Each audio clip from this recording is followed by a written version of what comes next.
नमस्कार, बहुत स्वागत आपका। आप देख रहे हैं द न्यूज, आपके साथ मैं सृष्टि मिश्रा। बहुत बड़ी खबर सामने आ रही है। ममता बनर्जी को कांग्रेस ने ही बहुत बड़ा झटका दे दिया। बड़ी खबर, कर्नाटक विधानसभा चुनाव आने के बाद ममता बनर्जी की खुशी झलक रही थी क्योंकि बीजेपी वहां पर हारी है। अब मैं आपको बता दूं कि ममता बनर्जी पहले जहां भी जा रही थी कह रही थी कि बीजेपी को वोट मत दो, बीजेपी को वोट मत दो, और बीजेपी दंगे कराती है, बीजेपी सरकारी एजेंसियों को खरीदती है, बीजेपी क्षेत्रीय दलों को कमजोर कर रही है। अब ऐसे में देखिए, कर्नाटक में कांग्रेस की जबरदस्त जीत हुई है तो ममता बनर्जी को बहुत बड़ा खतरा उनके माथे पर मंडरा रहा है। पश्चिम बंगाल के अंदर ममता बनर्जी की पार्टी तृणमूल कांग्रेस को यह डर सता रहा है कि कहीं कांग्रेस मजबूत ना हो जाए तो मेरे किले को ध्वस्त ना कर दे।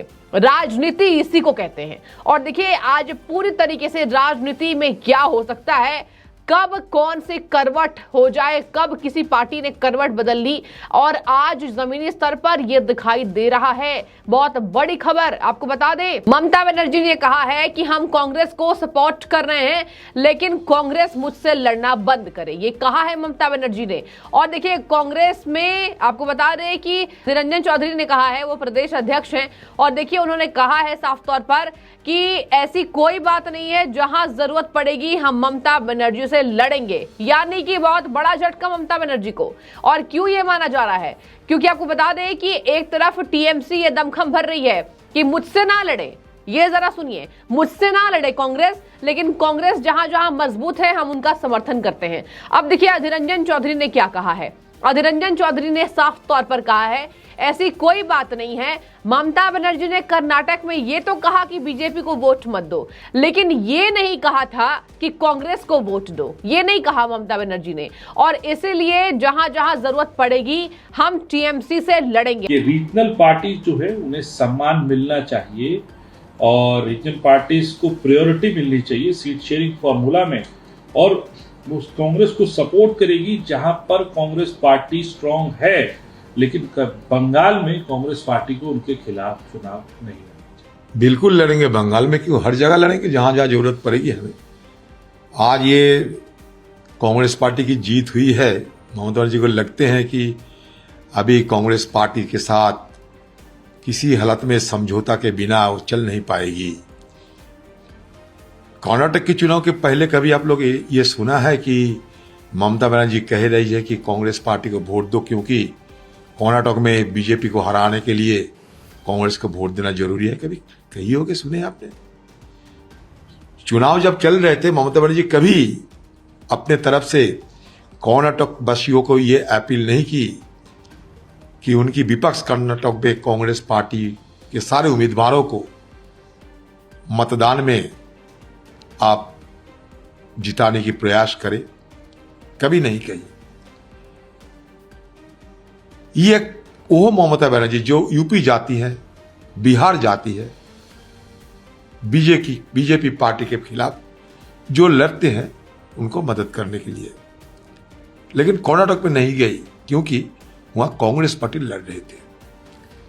आज जब कांग्रेस पार्टी की जीत हुई तब उनको ये लगने लगी कि बिना कांग्रेस बंगाल में उनको आगे बढ़ना मुश्किल होगी, क्योंकि बंगाल में अभी कांग्रेस पार्टी की पकड़ दिन पे दिन बढ़ते जा रहे हैं। कुछ दिन पहले हम लोग 50 साल बाद बंगाल के मुर्शिदाबाद जिले की सागरदिघी उपचुनाव भारी मतदान से ममता बनर्जी को हराई। कर्नाटक में जीत हुई, फिर भी उनकी जुबान से राहुल गांधी जी की नाम नहीं निकले। अब देखिए, कांग्रेस पार्टी को जबरदस्त जीत मिली है कर्नाटक में। कांग्रेस पार्टी में एक अलग कॉन्फिडेंस नजर आ रहा है और जाहिर सी बात है आनी भी चाहिए। बहुमत मिला है, 136 सीटें 224 में से बहुमत। शानदार प्रदर्शन कांग्रेस पार्टी का कर्नाटक के अंदर, और बीजेपी की करारी हार हुई है वहां पर कर्नाटक में। अब देखिए, इसको मुद्दे को सुलझाया जा रहा है कांग्रेस पार्टी के द्वारा। ममता बनर्जी ने कहा है कि अलग अलग राज्यों में जहां जहां बीजेपी की सरकार नहीं है, मुझे ऐसा लगता है कि आने वाले समय में जहां जहां बीजेपी की सरकार है वो भी बीजेपी हार जाएगी। आने वाले समय में आपको बता दें दर्शकों, राजस्थान, छत्तीसगढ़ और मध्य प्रदेश में चुनाव होने वाले हैं। मध्य प्रदेश में बीजेपी की सरकार है, राजस्थान में कांग्रेस की सरकार है और छत्तीसगढ़ में भी कांग्रेस की सरकार है। ऐसे में पश्चिम बंगाल में जब चुनाव होंगे तो ममता बनर्जी को यह डर सता रहा है कि कहीं कांग्रेस पार्टी मजबूत ना हो जाए। अब मैं आपको बता दी हूं कहानी में क्या खेल यहां चल रहा है, क्यों ममता बनर्जी को अधीर रंजन चौधरी ने फटकार लगाई है। सिरे से टीएमसी से लड़ने के लिए जो है वो कह दिया कि हम लड़ेंगे और फटकार लगाई, झटका माना जा रहा है। अब देखिए जरा सुनिए, ममता बनर्जी मुख्यमंत्री हैं और उन्होंने कहा था कांग्रेस ये ना समझे कि कांग्रेस जो है वो ओपोजिशन टीम की सबसे बड़ी पार्टी है, मतलब विपक्ष की सबसे बड़ी पार्टी, सबसे मुख्य तौर पर कांग्रेस अपने आप को ना देखे। ये कहा था ममता बनर्जी ने, आपको भी याद होगा। अभी जो चुनाव चल रहे थे, अभी जो लड़ाइयां चल रही थी, अभी जो बयानबाजी चल रही थी, उसमें ममता बनर्जी ने कहा था कि कांग्रेस ये कतई ना सोचे, और ये राहुल गांधी की भारत जोड़ो यात्रा के बाद ही हुआ था कि कांग्रेस देश की सबसे मजबूत विपक्ष की पार्टी है। और देखिए, जब राहुल गांधी भारत जोड़ो यात्रा करके लौटे थे तो कांग्रेस की ये चाह थी कि पूरी पार्टी मिलकर, पूरा जो ओपोजिशन है, पूरा जो विपक्ष है, वो सब मिलकर राहुल गांधी को एक सर्वमान्य नेता घोषित करें। और इसको ममता बनर्जी ने सिरे से नकार दिया था और कहा था कि कांग्रेस कतई ना सोचे कि वो विपक्ष में सबसे मजबूत है। अब सुनिए जरा अधीर रंजन चौधरी ने क्या कहा। अधीर रंजन चौधरी ने साफ उस बात को याद किया है, और याद तो देखिए, राजनीति में बयान तो जरूर होती है यादें, और विपक्ष दलों को पक्ष की बातें याद रहती है, पक्ष को विपक्ष की बातें याद रहती है। दावे कौन ने किसने कहा किया, विपक्ष को वो याद रहता है, और जब सरकार जीतती है तो पक्ष के क्या दावे थे, जमीनी स्तर पर क्या नहीं हो रहे, वो याद होता है विपक्ष को, क्योंकि हराना है। अब जाहिर सी बात है, इसमें अधीर रंजन चौधरी को सब याद है। उन्होंने कहा था कि राहुल गांधी की भारत जोड़ो यात्रा को ममता बनर्जी ने नकारा था, और उसके बाद जो उनकी बयानबाजी सामने आई थी उससे ही अधीर रंजन चौधरी आहत हुए थे और कहा था कि ममता बनर्जी ने ऐसे कोई काम नहीं किया है कि हम तृणमूल कांग्रेस के साथ खड़े हो जाएं। अब देखिए, यहाँ पर ममता बनर्जी ने कहा कि जैसे दिल्ली में आम आदमी पार्टी मजबूत है और पश्चिम बंगाल में तृणमूल कांग्रेस मजबूत है, और आपको बता दें तमिलनाडु की भी उन्होंने बात की और कहा कि राजस्थान में कांग्रेस मजबूत है। ऐसे में बीजेपी जहां जहां जा रही है वहां उसको हराना चाहिए। बीजेपी की जो रणनीति है वो गलत है, और मैं चाहती हूं कि बीजेपी आने वाले लोकसभा चुनाव में 2024 में हीरो से जीरो हो जाए। जाहिर सी बात है, अभी देखिए बीजेपी की सरकार चल रही है, और ऐसे में यूपी में जो डिमांड बढ़ रही है, योगी आदित्यनाथ की बात कर लूं या बात कर लीजिए असम के मुख्यमंत्री हेमंता बिश्वा शर्मा की बात कर लीजिए, तो देखिए यहाँ बीजेपी की जबरदस्त पकड़ है। और ऐसे में बात की जा रही है कि ममता बनर्जी का ये टारगेट है कि बीजेपी सभी चुनाव को हार जाए। बीजेपी के खिलाफ मोर्चा खोलने के दौरान ममता बनर्जी की जो गाड़ी है वो सबसे आगे लगी हुई दिखाई देती है। अब देखिए, तेजस्वी यादव बिहार में शायद संकट उन्हें लग रहा होगा, नीतीश कुमार को संकट लग रहा होगा, तो महागठबंधन को कैसे जोर दें, इस पर ममता बनर्जी से दोनों ने मुलाकात की थी।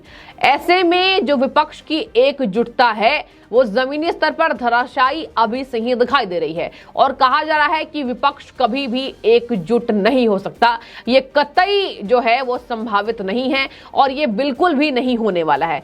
ऐसे में ममता बनर्जी ने कांग्रेस में समर्थन देने को वो तैयार तो हो गई हैं, लेकिन कांग्रेस पार्टी ने उनके समर्थन को दरकिनार कर लिया है और कहा कि बीजेपी पर निशाना तो साधती है, लेकिन कभी भी ये नहीं कहा है कि कांग्रेस पार्टी को वोट दे। अब देखिए, यहाँ पर आपको मैं बता दूं बीजेपी पर ममता बनर्जी ने क्या निशाना साधा। उन्होंने कहा, मेरा मानना है अहंकार, भेदभावपूर्ण व्यवहार, एजेंसी की राजनीति, केंद्रीय एजेंसियों का गलत इस्तेमाल और आम आदमी पार्टी के खिलाफ बीजेपी के अत्याचारों के कारण आज के नतीजे आए हैं। आम आदमी के खिलाफ बीजेपी के अत्याचारों के कारण आज के नतीजे आए हैं। कर्नाटक में बीजेपी बुरी तरीके से हारी। मैं भाजपा के दमनकारी उपायों के खिलाफ मतदान करने और बीजेपी को वोट नहीं देने के लिए कर्नाटक के लोगों को सलाम करती हूं। अब ये कहा है ममता बनर्जी ने, बीजेपी पर हालांकि निशाना साधती रहती हैं, लेकिन अब मैं आपको बता दूं कि कांग्रेस पार्टी ने साफ तौर पर कह दिया हम लड़ेंगे। यानी कि ममता बनर्जी को जो डर सता रहा है कि उनकी पार्टी हार ना जाए वो सही है। 200 सीट जहां जहां कांग्रेस पार्टी की है, ममता बनर्जी ने कहा कि 200 सीटें जहां जहां कांग्रेस पार्टी की बहुमत में है वहां हम छेड़छाड़ नहीं करेंगे, लेकिन मैं चाहूंगी कि कांग्रेस पार्टी मुझे सपोर्ट करे। अब कांग्रेस ने दरकिनार कर दिया अधीर रंजन चौधरी का बहुत बड़ा बयान है दर्शकों। मतलब साफ तौर पर राजनीति में कुछ भी हो सकता है और इसी वजह से कांग्रेस पार्टी इतनी अभी मजबूत दिखाई दे रही है और तृणमूल कांग्रेस की हवा निकली हुई दिखाई दे रही है। ऐसे में देखिए कांग्रेस पार्टी बहुत मजबूत है और तृणमूल कांग्रेस की हवा दिखाई दे रही है निकली हुई। ममता बनर्जी को बड़ा झटका कांग्रेस पार्टी की ओर से, और यहां पर जो बातें अधीर रंजन चौधरी ने कही है, यानी कि पूरी कांग्रेस पार्टी की तरफ से उन्होंने ये बात कही। हालांकि चर्चा हुई होगी तृणमूल कांग्रेस को लेकर जब विपक्ष एकजुटता दिखाई दे रहा है विपक्ष का, तो अब ऐसे में यानी कि कांग्रेस पार्टी से कोई सपोर्ट ममता बनर्जी को नहीं मिलने वाला है और जहां जहां ममता बनर्जी जाएंगी उन्हें शायद चुनाव अकेले ही लड़ना होगा। तो जो भी आपकी राय है, पूरी राजनीति को मैंने आपको समझाया है कि कांग्रेस पार्टी और तृणमूल कांग्रेस की अब लड़ाई शुरू हो गई है, बीजेपी की भी नहीं। देखने वाली बात होगी ममता बनर्जी को आने वाले चुनाव में कितना बड़ा झटका इस खबर के बाद लग सकता है। तो बने रहिए, बहुत शुक्रिया आपका द न्यूज से जुड़ने के लिए।